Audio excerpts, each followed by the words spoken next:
thank you so much for being here with us today, and your Special Mission Unit Control. Right. What is that? So basically, it's a combination of a few entities. We have a supply group, a logistics, communications, CADM, and family readiness. So basically what we do, we just take care of the group on the support side. So whatever they need to get them out the door to go do their mission, that's what my flight is responsible for doing. So we're here for a very unique situation. This is the 10-year anniversary of Katrina. Mm-hmm. So were you there? I was. And can you tell us a little bit about that? Yeah, that was a very difficult time. As a matter of fact, my wife and I, we were celebrating our wedding anniversary the day before we got the word that it was coming. So we were actually in New Orleans, and we had to come back home to Mississippi because the weather station let us know that the storm was coming. So within a span of a 48-hour period, I had to get back home with my family, get my girls and my wife out the door, and they moved on to another location, and I had to go to the base, Keesler Air Force Base, Mississippi. I was the shelter commander for one of the shelters that we had on base. There was about 7 other shelters that we were responsible for. Within my shelter, I had over 400 people that we had to take care of. And during that time frame, and then so when we got word that the storm was coming, everybody got the notice that either they had to evacuate, like the horrible stories you heard from New Orleans. Everybody was caught on that I-10 interchange trying to get out of that area. For the folks that were responsible for taking care of the base, we had to stay behind. And so we checked into the shelter, and probably 24 hours later, the storm hit.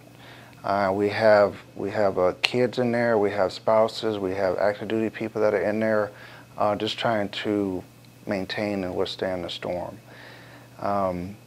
Very shortly afterward, after the storm passed, we started getting word, watching the news, what the damage was, and we had to start to survive then. So we were in that shelter for 7 days.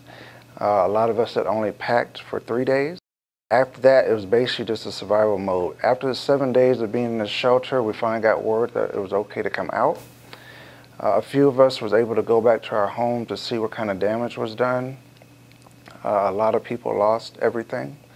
And then within the next 30 to 45 days, we spent kind of rebuilding or trying to bring back normalcy to the base so people were able to function.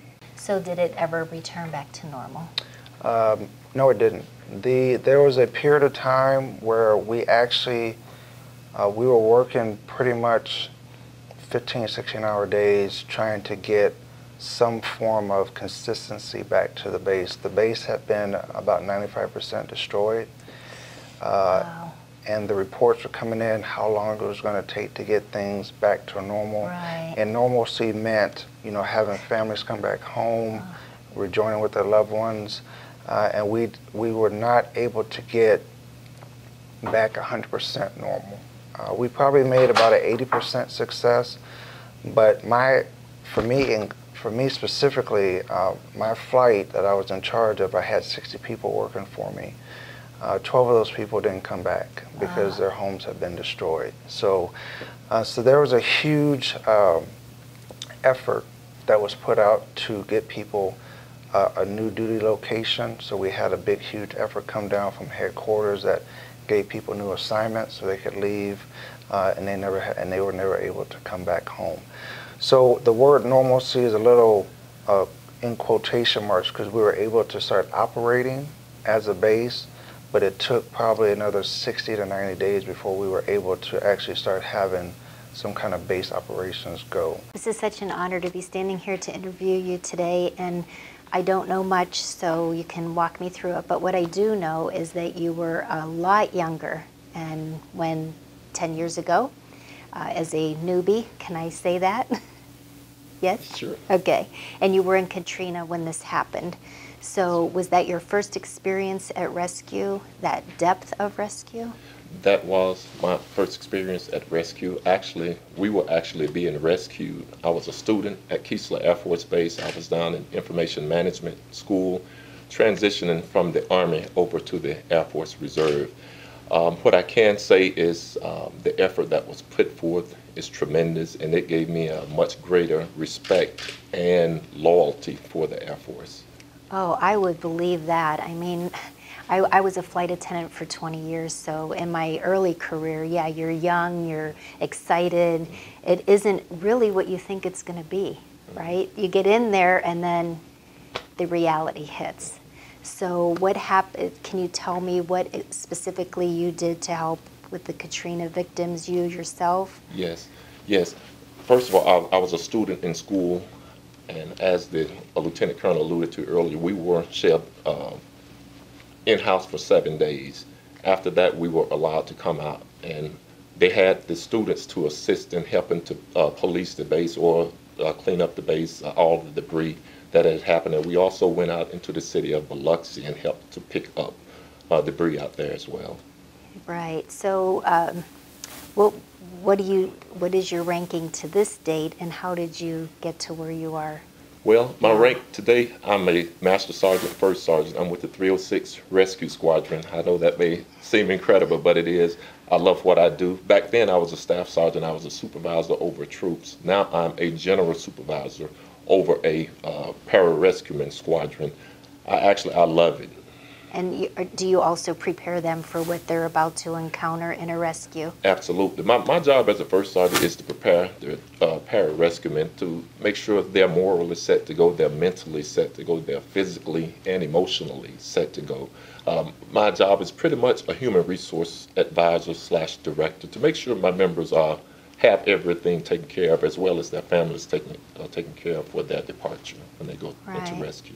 Thank you for also being here and sharing your experience with us. I know this is just not easy emotionally, but you're the logistics coordinator, and from what I was briefed on and understanding is that you had to grab people from everywhere, because again, this is something that something happens and it's not a planned event. So what's going through your mind, and how are you dealing with this? Well, you're right. It wasn't a planned event, but there was a lot going on at that point in time that was that we were dealing with internally, as well as what was going on with Katrina. We have a squadron up in Portland, Oregon, who is fully capable, fully mission ready. Here at Davis-Monthan Air Force Base, we were a rescue squadron that had recently split so that our pararescue squadron was going to be a standalone, and the remainder of our rescue functions were going to be converted into a group. So we were in a state of flux as well here. And then at the time of Katrina, you know, our parent wing, the 920th Rescue Wing at Patrick Air Force Base, they were under the impression that Hurricane Katrina was going to go to the east coast of Florida. So they had put themselves into a hurryback situation where their equipment, their helicopters and their 130s had flown to another base to make sure they were safe and would be ready when they were needed. And then the commander on station had basically told his people, get your families secured and take care of what you need to do that. So there was very little infrastructure for our wing, but on the day that it hit, and we knew where it was going to hit and what was really going to happen, our squadron up in Portland, the 304th Rescue Squadron, got the phone call from the wing commander, get your stuff together, and we're going to try and get you some airlift out. Well, the 939th Air Refueling Wing at Portland volunteered up a KC-135. They loaded up what they could. They loaded a team of PJs up on there, which is, I think, a 13-man team at the time. And then they came down here and they picked up what we could put on board, as well as another team of PJs, to go be on scene and await, further orders, what they were supposed to do to perform rescue. So we really scrambled that day. The team was no problem. Getting the guys to go, that was easy. Hey, who's ready? And they were ready. But getting the equipment that we needed together for that small portion, and trying to figure out what we were going to take and what we needed to do, I think we ended up putting some of our self-inflatable rafts with motors on board. We loaded up a pallet of MREs, the meal ready to eat, so that people would have food, because we didn't have any idea what the food situations would be. We loaded up a couple pallets of bottled water, so they'd have water when they got their drink. And then we had some other additional supplies and the stuff that we tried to put in there just in case, you know, we needed to help people out with like rain gear or whatever they might need, stuff like that. And just basically, when the KC-135 got on the ground, we got all our crews out there, we got the cargo out there, and we just started shoving stuff on the airplane and strapping it down as best we could. So was that your first experience at something that large on a grand scale to rescue? Not really. I mean, I was a log planner for combat rescue at the 939th when Hurricane Andrew hit, so I had been through that experience once before, but my role was a smaller role at that point in time. I was tech sergeant at the time, so. So you were prepared on a smaller role for the bigger role that was about to take place. And can you talk and let me know if that has, what has this done for you as yourself, just an individual in your life? How has it changed you? You know, combat rescue is considered a high demand asset when we deploy on short and long-term notice all over the world for whatever it might be, whether it's a hiker out in the desert or out in the woods up in Portland, Oregon, or here in the desert that needs to be rescued, or a helicopter that smashes into a mountain, or whatever that role might be. We do that here locally, but we also are ready to go when we need to go to Afghanistan, Iraq, Horn of Africa, Korea, wherever they may need us for rescue. That's where, and we are ready to go.